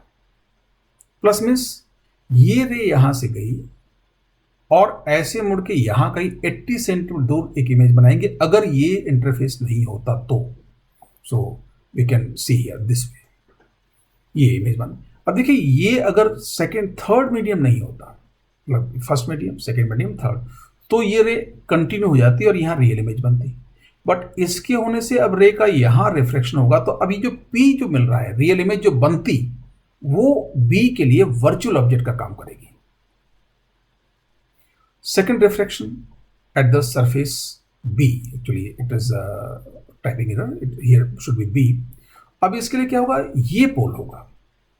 तो अब देखिए अगर ये पोल होगा तो ये डिस्टेंस क्या होगी, ऑब्जेक्ट डिस्टेंस। तो यहां से थी 80, ये 20, तो ये बचा 60। तो U B will be plus 60 because sign convention towards right is positive. So U B show कर दिया हमने यहां पे, U B is equal to plus 80 minus 20 60 centimetre. ये ज्योमेट्रिकल डिस्टेंसेज हैं। जब इस तरह की बात करते हैं तो इसमें साइन कन्वेंशन यूज नहीं करते, क्योंकि यहाँ हमें डिस्टेंस कैलकुलेट करना है। साइन कन्वेंशन केवल मिरर फॉर्म जो अपना रिफ्लेक्शन फार्मूला है या मिरर फार्मूला है या मैग्निफिकेशन फार्मूला वही यूज होंगे। डिस्टेंस कैलकुलेट करते हो तो हमें केवल डायग्राम को रिलाई करना है। देखो ये यू बी का मैग्नीट्यूड देखना है यहाँ से यहाँ तक, साइन कन्वेंशन बाद में रखेंगे। 80 minus 20 is equal to 60। Sign convention towards right positive. So UB is plus 60 and RB is plus 30. Because both will be positive, let us substitute it in the formula. Mu2 by VB minus mu1 by UB is equal to mu2 minus mu1 by RB. अब यहाँ पे mu2 की जगह ये 3 हो जाएगा और mu1 की जगह 2 हो जाएगा। बिकॉज इंसिडेंट रे, देखिए ऑब्जेक्ट तो है इस मीडियम में, ऑब्जेक्ट से डिसाइड नहीं हो कौन सा मीडियम सेकंड है कौन सा फर्स्ट। इंसिडेंट रे इस मीडियम है, तो ये हमारा फर्स्ट मीडियम है और रिफ्लेक्शन के बाद यहाँ कहीं रह जाएंगी, तो ये हमारा सेकंड मीडियम है। तो mu2 3 होगा और mu1 2 होगा। Let us put the values. 3 upon VB minus 2 upon 60, 3 minus 2 upon 30, and by solving this VB will get 45 centimetre. It means ये जो सेकंड सरफेस B का जो पोल था उससे इस तरफ 45, मतलब ये रे थोड़ा इधर बेंड होगी, यहाँ कहीं इमेज बनेगी। So now we can complete the ray diagram. तो रे डायग्राम एग्जैक्टली कंप्लीट करने के लिए कई बार कैलकुलेशन का सहारा लेना पड़ेगा। तो एक्चुअली अगर हमें प्रॉब्लम्स को बहुत ढंग से समझना है, सबको दिखाई देता रहे, तो रे डायग्राम और कैलकुलेशन पैरेलल चलानी पड़ेंगी। So we can see here, now this image is a real image. So what we get? Real image Q of the virtual object P 45 centimeter from the interface B. तो final answer क्या हुआ, जो अब देखिए क्या होगा, इस answer को हम कई तरह ले सकते हैं। 45 centimetre right of pole of B here, और 45 plus 20 65 centimetre right of pole of A, और 65 प्लस 40 105, और 105 centimetre right of the object. तीनों तरह से आंसर दे सकते हैं। Now let us come on the next question. Example 4, if a mark S of 0.2 centimeter on the surface of a glass sphere of diameter 10 centimeter and refractive index 1.5 is viewed through the diametrically opposite side, where will the image be appear and what size? अब देखिए ये एक बहुत important point आएगा इसमें, और जो हमने बात की थी कि रिफ्रैक्टिंग सरफेस ये ठीक है हम बोलेंगे, बट हमारे माइंड में क्या होना चाहिए, it is not surface, it is actually interface. Interface means A infinitely thin transition medium. वो एक आइडिया यहां जरूरत पड़ेगी। Late us see what situation is. ये डायग्राम है, ये स्फेरिकल स्फीयर है और यहां से देख रहे हैं, और ये रेड पॉइंट से हमने ये मार्क शो कर दिया, and mark is what, this mark is made by some ink और some colour on the sphere.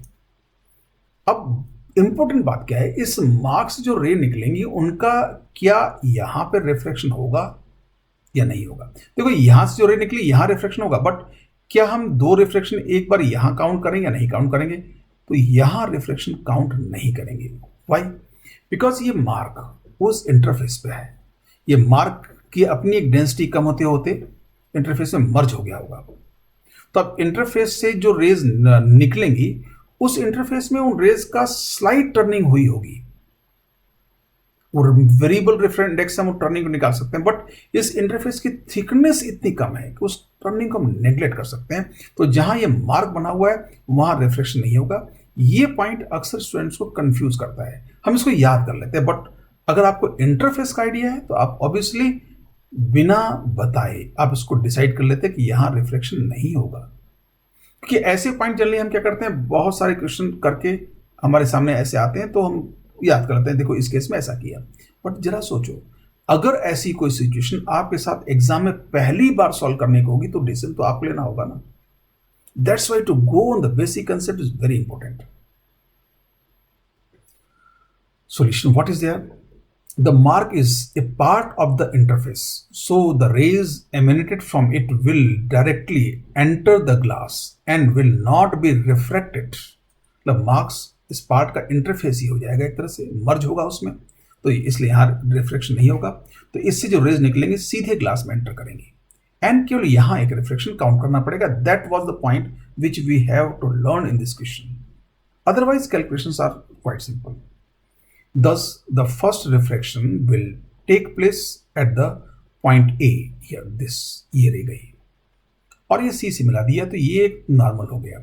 अब यहाँ अगर देखें तो क्या होगा, ये रेयर मीडियम है 1 और 1.5, तो रे ऐसे न जाके इधर थोड़ा सा नॉर्मल से अवे बेंड होगी, तो इस ऑब्जर्वर को ये इस डायरेक्शन से रे आती दिखाई देगी, उसको लगेगा कि ये इमेज कहीं यहाँ है, मतलब एस के भी पीछे इमेज दिखाई देगी। नाउ यू कैन सी, अब देखिए रे डायग्राम से हम ये कंस्ट्रक्ट कर पाए कि इमेज कहाँ होगी, मतलब उसकी एक क्वालिटेटिव लोकेशन बता पाए, ऐसे पीछे होगी। हाँ, कितना पीछे होगी उसके लिए हमें कैलकुलेशन करनी होगी, और ये भी कह सकते हैं कि इमेज बड़ी होगी, क्योंकि मैग्निफिकेशन फार्मूले में ट्रांसवर्स में what v minus R upon U minus R, v बड़ा है u से, तो ये साइज बड़ी होगी तो ये बड़ा भी दिखा दिया। अब कितना बड़ा होगा ये कैलकुलेशन करनी पड़ेगी, बट हो सकता है आपको क्वेश्चन करना हो और उसमें इमेज एस से पीछे और बड़ी एक ही ऑप्शन में ऐसा मैच कर रहा हो, तो आपको कैलकुलेट करने की जरूरत नहीं, रे डायग्राम ही आपको सोल्यूशन दे देगा। So what we do further, we should consider only paraxial rays for reflection. ऐसा क्यों लिख दिया कि रे हमको पैरेक्सियल दिख नहीं रही है, बट हमें पैरेक्सियल बेसिकली हमको ऐसी रेज लेनी थी, केवल इन रेज को कंसीडर नहीं करना, लेकिन इन रेज को हम लेते हैं डायग्राम को क्लियर बनाने के लिए। अगर हम ये ए ओ के बहुत पास लेंगे तो हम वो डायग्राम ही हमारा क्लियर नहीं होगा। For refraction at A, sign convention towards left is positive because here you can see the rays are going towards left, so this side will be, this direction will be positive, and from O से इधर जितनी भी distance measure करेंगे सब negative होगी। So what the values, अब देखिए diameter कितने दिया हुआ 10, सो यहां से मेजर करें u होगा 10, तो -10 u will be -10 and r will be -5, radius of curvature is 5, तो डायमीटर 10 दिया हुआ है, तो r minus u and r दोनों ही नेगेटिव है। अब इसमें देखिए μ1 क्या होगा, μ2 क्या होगा, μ1 will be this 1.5 and μ2 will be 1 because incident ray are in the this medium 1.5, so μ1 is 1.5 and μ2 is 1. Now we put the values here, μ2 by v minus μ1 by u upon μ2 minus μ1 by r, तो μ2 की जगह यहाँ 1 आएगा, यहाँ 1.5 आएगा, v find करना है, u की जगह -10 आएगा, again μ2 1 minus 1.5 upon -5, let us put the values, 1 upon v minus 1.5 upon -10, 1 minus 1.5 upon -5, and by solving this you will get v is equal to -20. v is equal to -20 means again on that side, because towards left is positive, minus means towards right. So अब देखिए ये यहां से यहां तो कितना हुआ 10, तो फर्दर 10 और मीन्स बेसिकली कितना टोटल यहाँ 20 हो गया, डायमीटर 10 था तो 10 और, तो अब देखिए ये दोनों डिस्टेंस भी अब अप्रॉक्सीमेटली इक्वल दिखाया है, तो v मिल गया -20. So what we can say here, और ये हमको रे डायग्राम से काफी तक क्लियर हुआ था कि यहाँ आना है v को। It is distance of the virtual image p from the pole O अब P जो वर्चुअल इमेज थी पोल O से डिस्टेंस है। ये वर्चुअल इमेज क्यों? क्योंकि यहां पर रे एक्चुअली पहुंचने नहीं, इस ऑब्जर्वर को लगेगा कि यहां पे इमेज है, बट यहां पे एक्चुअली लाइट रेज नहीं पहुंच रही है। This is the final image as it is clear from the ray diagram that there will be no any other refraction। ये एक और इंपॉर्टेंट पॉइंट है। ये जो वर्चुअल रे है ये एक मैथमेटिकल लाइन है, ये एक्चुअली लाइट नहीं, यहाँ रिफ्लेक्शन नहीं हो सकता। तो इसमें केवल एक सिंगल रिफ्लेक्शन ए पर होगा। कई बार स्टूडेंट ये गलती करते हैं, यहाँ भी रिफ्लेक्शन लेते हैं, but here it is not light, so reflection हो ही नहीं सकता। ये तो हमने लाइन ड्रॉ की, मतलब ये इसकी डायरेक्शन किसको, ये इमेज कहाँ दिखाई देगी, इसलिए इसको एक्सटेंड किया पीछे। सो मैं m is equal to μ1 v upon μ2 u, let us substitute value. What is μ1 1.5, what is μ2 1, v is -20, u is -10। So 1.5 into -20 upon 1 into -10. So minus cancels, so you'll get 3. So the image which is made 3 times larger than the object. And ये m plus है, it means image will be erect. अगर हमने यहाँ पे ये एक ऐसा कोई एरो रखा होता, इसमें ऐसे ऊपर एक एरो होता, तो इसमें एरो ऊपर की ओर होता, इमेज का इन्वर्जन नहीं हुआ, क्योंकि because m is coming to be positive. A virtual image 10 centimetre behind the mark, erect and thrice in size. अब देखिए लिख दिया 10 centimetre behind the mark, it is 20 centimetre from this first pole O। अब देखिए answer किसी भी तरह पे लिखा हुआ हो सकता है, because we to identify A B C D, तो अलग अलग आंसर की वैल्यूज, मतलब बेसिकली क्या मतलब वो देखना सीखें।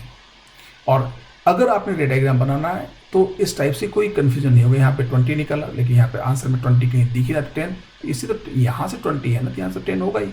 तो अगर रे डायग्राम से काम करते हैं तो कंफ्यूजन्स के चांसेस बहुत कम रहते हैं। Example 5, a slab of refractive index 2 has a spherical surface AOB of radius 10 cm and a plane surface CD. Medium to the left of AOB is air and to the right of CD is water. Refractive index 4/3. Where will the final image of a point source of light S be formed? अब देखिए ये इसके साथ diagram accompanied है this way।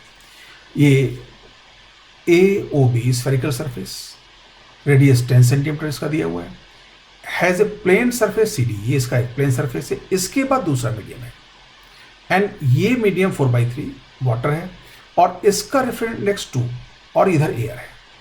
Now ये यहां से यहां तक डिस्टेंस दिया हुआ 20 सेंटीमीटर। इस पोल O से 50 सेंटीमीटर इधर एक पॉइंट सोर्स रखा हुआ है, रियल सोर्स, रियल ऑब्जेक्ट। ये 15 20 ये डायग्राम में दिया हुआ। कई बार कुछ इन्फॉर्मेशन डायग्राम में दी होती हैं, तो डायग्राम को रीड करना अगर प्रॉब्लम के साथ है बहुत जरूरी होता है। डायग्राम इसलिए नहीं होता कि वो हमको प्रॉब्लम सॉल्व करने में हेल्प करेगा, डायग्राम में कई बार बहुत सारी इन्फॉर्मेशन ऐसी भी दी जाती हैं जिनको लैंग्वेज में लिख के क्लियरली नहीं एक्सप्लेन किया जा सकता। नाउ अब यहाँ से देखें, यहाँ से रे निकली, अब रे इधर टर्न होगी, यहाँ स्ट्राइक करेगी, so there will be refraction at 2 places. Now just see, अब इसको ये मत ऐसा ना सोच ये रे गई और यहाँ से नहीं होगा। एक्चुअली हमें तो बहुत क्लोज वाली रे लेनी है। ऐसी रे तो हम इसलिए बनाते हैं कि डायग्राम क्लियर हो। Now how we proceed here, first refraction at M, ये रे गई M पे पहला रिफ्रैक्शन होगा। इस पहले रिफ्रैक्शन से जो इमेज बनेगी वो CD के रिफ्रैक्शन के लिए ऑब्जेक्ट का काम करेगी, because when 2 refraction takes place one after other, then image made by the first refraction will serve as an object for the second refraction. So sign convention क्या होगा इसके लिए, towards right is positive, so u is equal to -15, r positive होगा इसमें, r कितना दिया हुआ 10 centimetre, so r is equal to +10, and μ1 will be 1 and μ2 will be 2 because this is the medium containing incident ray, so μ1 and it is μ2. μ2 by v minus μ1 by u is equal to μ2 minus μ1 by r. सो μ2 की जगह 2 रखा, v हमें find करना है तो v को v रहने देंगे, μ1 की जगह 1 रखेंगे एंड u की जगह -15. सो 2 by v minus 1 upon -15, 2 minus 1 upon r का वैल्यू कितना होगा 10. So substitute value, what we get here, 2 by v minus 1 upon minus 15, 2 minus 1 by 10, and this is algebraic solution and we get v is equal to 60 centimeter. It means ये रे यहाँ से ऐसी turn होगी कि यहाँ 60 सेंटीमीटर, 20 then 20 then 20, यहाँ कहीं ये जाके ये स्ट्रेट रे आती, इसको ड्रॉ नहीं किया, यहाँ जाके मर्ज होती और यहाँ दोनों करती, यहाँ रियल इमेज बनती। अगर ये CD नहीं होता तो इस V60 का मतलब है अगर CD ना होता, मतलब ये थर्ड मीडियम नहीं होता, यही मीडियम आगे तक एक्सटेंड कर रहा होता, तो ये यहाँ से 60 मीटर दूर एक रियल इमेज बनती। लेकिन अब वो रियल इमेज बन नहीं पा रही है। वो जो रियल इमेज बनती V इक्वल 60 पे, वो CD के लिए वर्चुअल ऑब्जेक्ट का काम करेगी। Point E is the centre of curvature of the sphere OAB। तो हमने E शो कर लिया, क्यों, ये रेडियस 10 है तो इस 20 का आधा यहाँ होगा। अब ये रे यहाँ न जाके इसकी तरफ मुड़ेगी और ये सीधी यहाँ तक आएगी, और इसके बाद इसको हम डैश डैश शो कर देंगे। क्यों, क्योंकि एक्चुअली हम शो करें अगर CD ना होता तो रे यहाँ आती। If the third medium were not present and the second medium were extended infinitely, A real image at P were obtain. मतलब अगर ये थर्ड मीडियम ना होता और सेकेंड मीडियम इन्फिनिटली आगे तक होता तो हमें इसके हिसाब से यहाँ एक इमेज मिलती and we can see here. ये हमने मतलब थर्ड मीडियम गायब कर दिया, just you can visualise here. वैसे तो ये रे यहाँ आती, यहाँ आने के बाद रिफ्लेक्शन होकर उसको और टर्न होना होगा, लेकिन अगर ये मतलब ये हुआ अगर ये थर्ड मीडियम ना होता तो इमेज कहाँ बनती। दिस इससे क्लियर है कि ये रियल इमेज पे बन रही थी, लेकिन हमने थर्ड मीडियम यहाँ इंट्रोड्यूस कर दिया। तो ये जो इंट्रोड्यूस कर दिया मीडियम बाउंड्री, उसके लिए क्या होगा, अब तो ये हमें नहीं पहुंचेगी ना, लेकिन इसके ना होने पहुंचते तो ये वर्चुअल ऑब्जेक्ट का काम करेगी। सो that was very clear this way. This image is the virtual object for the slab water interface. Slab water interface मतलब CD के लिए ये जो P है वर्चुअल ऑब्जेक्ट का काम करेगा।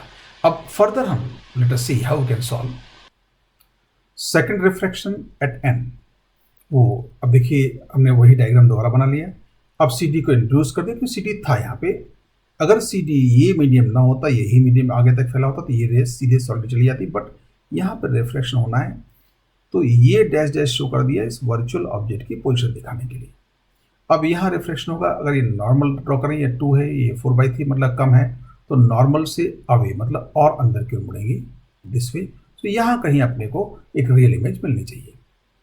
Sign convention again towards right is positive. अब यहाँ पे आप चाहे तो μ1/d1 is equal to μ2/d2 use कर सकते हो, बट आज बात की थी कि जो रिफ्रैक्टिंग स्फेरिकल सरफेस का फॉर्मूला है उसमें r is equal to infinity रखे हम प्लेन सरफेस के लिए यूज कर सकते हैं। तो हम वो आइडिया एक बार इसमें देखें।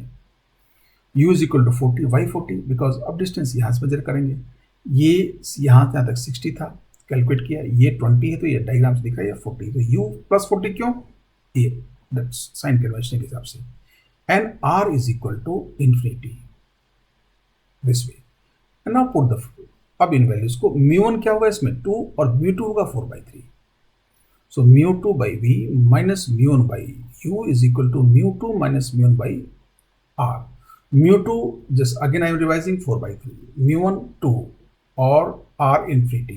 So what we get here 4/3/v minus 2/40 upon 2 minus 1 by infinity by 40. What is positive and this is incident medium.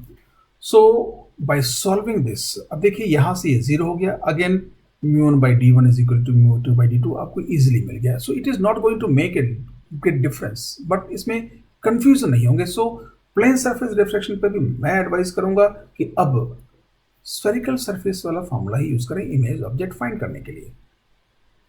So 4/3 upon v is equal to 2/40, so v is equal to 26.67 centimetre. So this distance is clearly from this CD interface 26.67 centimetre. Now we can, ये यहाँ turn हुआ और यहाँ पे Q final image बना, कितना distance 26.67 centimetre. अब आपके पास रे डायग्राम है, आंसर कहीं से भी डिस्टेंस मेजर करने आप कह सकते हो। अगर CD से है तो 26.67 टुवर्ड्स राइट, अगर O से है तो इसमें 20 ऐड कर देंगे, अगर यहां से है तो 15 और ऐड कर देंगे। This final image will be formed at Q that is 26.67 centimeter from the right of the water slab. It should be 26.67. It is mistyped 27. So right to the water slab interface. So that was the answer. Now here just इस problem में कई बातें सीखने को मिली. एक और simple idea लें, कुछ चेंज करते हैं. अब इस ऑब्जेक्ट को हम इस मीडियम में रखने की कोशिश करें. Let us see what will happen. Example 6. A slab of refractive index 2 has a spherical surface AOB of radius 10 cm and a plane surface CD. Medium to the left of AOB is air and to the right of CD is water. Refractive index 4/3. Where will the final image of a point source S be formed? अब देखिए language वही है, बस diagram change कर दिया. Now the point source is placed here. Instead of 15 cm here, we are placed here. And what will happen? अब देखिए क्या होगा.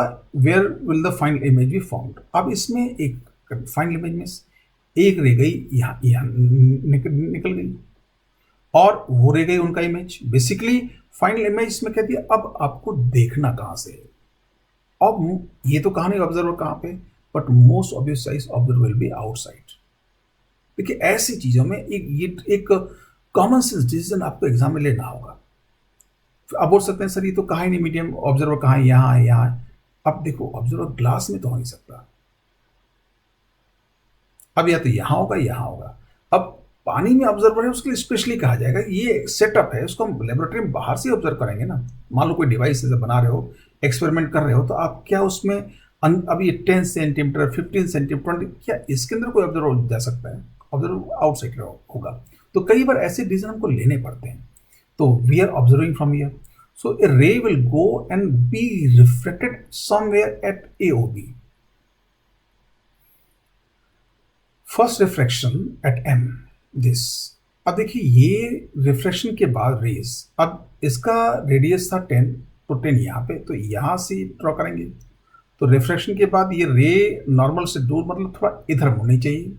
तो अब यहाँ से ये रे जाती जो ऑप्टिकल एक्सिस के पैरेलल, और ये रे ऐसे थोड़ी डाइवर्जिंग, तो ये कभी आगे मिलेंगे नहीं, तो रियल इमेज आगे बन नहीं सकती. ये हुआ कि इस रे को थोड़ा पीछे बढ़ाते तो यहाँ कहीं इमेज बनती. साइन कन्वेंशन ये अब यहाँ पे देखिए towards left positive. So U is equal to -15 and R is equal to -10. Both are, please take care. U is equal to -15 centimeter and R is equal to -10, because sign convention is this: towards left is positive, and all these distances are measured towards right, so they will be negative. So mu2 by V minus mu1 by U is equal to mu2 minus mu1 by R. अब इसमें sign convention के अलावा इस बात पे बहुत ध्यान देना होता है, which ever is mu1 which ever is mu2. हम ऑलमोस्ट सारे क्वेश्चन में लेफ्ट साइड वाला मीडियम अक्सर हमारा पहला होता है और राइट साइड दूसरा अक्सर. बट ये रे का प्रोपेगेशन टुवर्ड्स राइट ही अक्सर प्रॉब्लम में डायग्राम दिया होता है, या लैंग्वेज लिखी हो तो हम राइट ही मान लेते हैं. बट अगर डायग्राम में टुवर्ड्स लेफ्ट दिया तो बहुत ध्यान देना होगा. Here this is first medium because it contains the incident ray, and this air is the second medium. So mu2 is 1 and mu1 is 2. Put the values.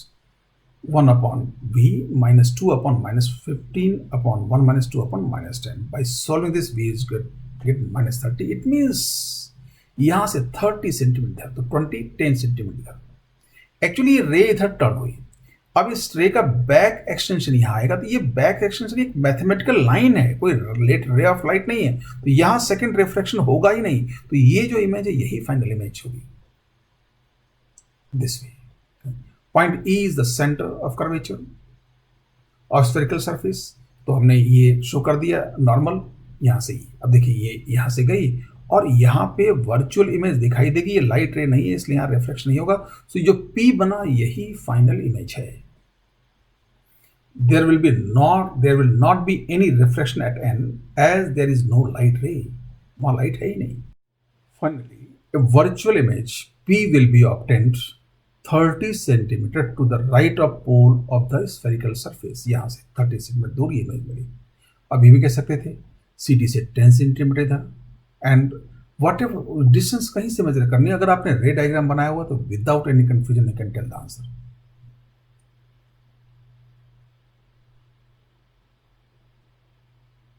Now we conclude today's talk and discuss about the home assignment. देखिए, आज जो भी बातें सीखी उसमें अगर आप थोड़ा सा भी लाइटली लेंगे तो इट में create confusion, but go through every question carefully, very carefully. I have selected the questions in such a way that almost every confusion, अगर आपको ध्यान से करेंगे तो आपके ऑलमोस्ट सारे कंफ्यूजन दूर हो जाएंगे. Assignment as usual, revise all the ideas and examples discussed in this lecture. Practice following examples and problems from SCV chapter 18 volume 1. Example 18.6 and 18.7, ये सॉल्व एग्जाम्पल है. Worked out example 1 to 18. अब इसमें work अभी तक मैं इसलिए कर रहा कि अब इसमें कुछ क्वेश्चन प्लेन सरफेस के होंगे, कुछ स्फेरिकल सरफेस रिफ्लेक्शन के होंगे, रिफ्लेक्शन के होंगे, जो अभी तक हमने कवर किया. एक आपको थोड़ा रिवीजन हो जाएगा इसमें 1 to 18 exam worked out example. And exercise 37 to 40, ये एससीबी के एक्सरसाइज से इतना होमवर्क हमको कंप्लीट करना है. And wherever you have doubt, you may ask. Thanks for patiently listening. We'll meet in the next class.